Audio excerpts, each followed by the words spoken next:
C'est donc adopté.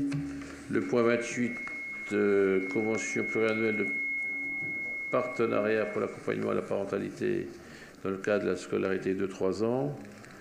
Donc, Rosa, tu veux dire déjà un mot? Et ensuite, je passe la parole à Pascal Bonnet. Ah oui, et puis je suis satisfaite de le faire dans le calme. Tu es, pardon? Je suis satisfaite de le faire dans le calme. Ah oui, c'est vrai. Ah oui, ça vient de s'arrêter, oui. On était même tellement habitués qu'on ne se rend même pas compte que ça s'arrête. Bien, merci, monsieur le maire. L'accompagnement à la parentalité est un des axes forts de la politique petite enfance au sein de la ville de Besançon.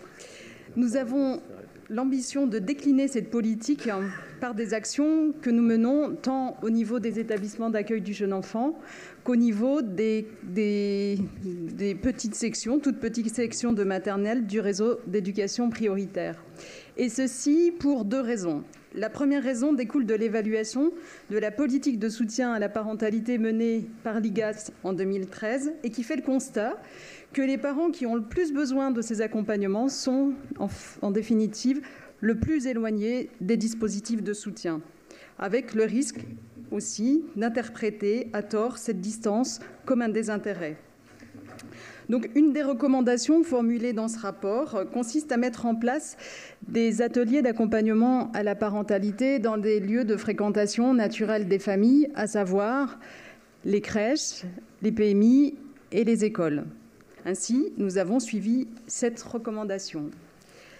La deuxième raison qui nous a conduit à mettre en place des actions d'accompagnement à la parentalité au niveau du réseau d'éducation prioritaire est liée à la volonté d'agir le plus tôt possible lorsque se tisse le premier lien entre la famille et l'école. En effet, des études montrent que la qualité de ce premier contact avec l'institution scolaire conditionne en grande partie la qualité de la relation que les parents auront avec l'école, grande institution, première institution républicaine, et l'élève avec l'école par la suite. Je citerai par ailleurs Pierre Perrier, professeur en sciences de l'éducation à l'Université de Rennes. Pierre Perrier dit « Des actions dans l'école favorisant l'expression individuelle ou collective des parents et l'écoute de leur voix, souvent tenues à l'écart, sont porteuses de changements par la conscience des enjeux et la maîtrise des règles du jeu. Un tel objectif implique de doter les parents des compétences de langage, des compétences d'accès à l'information et de droit qui les mettent réellement à égalité des autres parents. » Fin de citation. Il s'agit bien là de donner un sens à des mots comme égalité, fraternité républicaine au sein de l'école, au sein de cette institution qui accueille des enfants, aussi différents soient-ils et aussi différents soient leurs parents. Depuis la rentrée 2017, sont donc mis en place des ateliers d'accompagnement à la parentalité au sein des écoles maternelles du réseau d'éducation prioritaire. Ces ateliers sont co-animés par un psychologue, la psychologue de l'antenne petite enfance, et par un enseignant. Durant ce temps, les enfants sont accueillis par un enseignant remplaçant. Ces ateliers ont lieu environ toutes les 3 semaines. Aujourd'hui, 6 écoles maternelles du réseau des éducations prioritaires bénéficient de ces ateliers d'accompagnement à la parentalité. Un comité de pilotage a été constitué. Il regroupe les différents partenaires et il se réunit régulièrement, permettant ainsi de décider du déploiement de ce dispositif, d'aborder le financement et d'aborder aussi son évaluation. Les différents partenaires engagés, à savoir la ville de Besançon, le contrat de ville de l'État, le contrat de ville du département, le département du Doubs, l'Académie de Besançon, la Caisse d'allocation familiale et l'antenne petite enfance.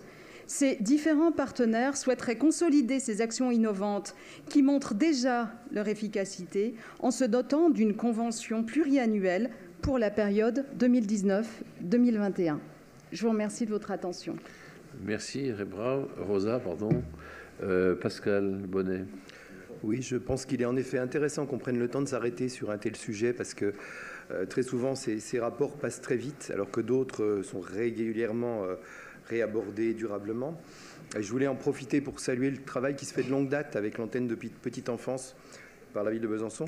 Et le choix de travailler sur la parentalité, comme l'a dit Mme Rebrab, qui est un choix majeur aujourd'hui dans le contexte qu'on connaît dans notre société, pour réparer un petit peu une société en souffrance. Et donc aussi, je voudrais saluer le travail de Mme Rebrab et des équipes de la ville sur ce sujet. Voilà.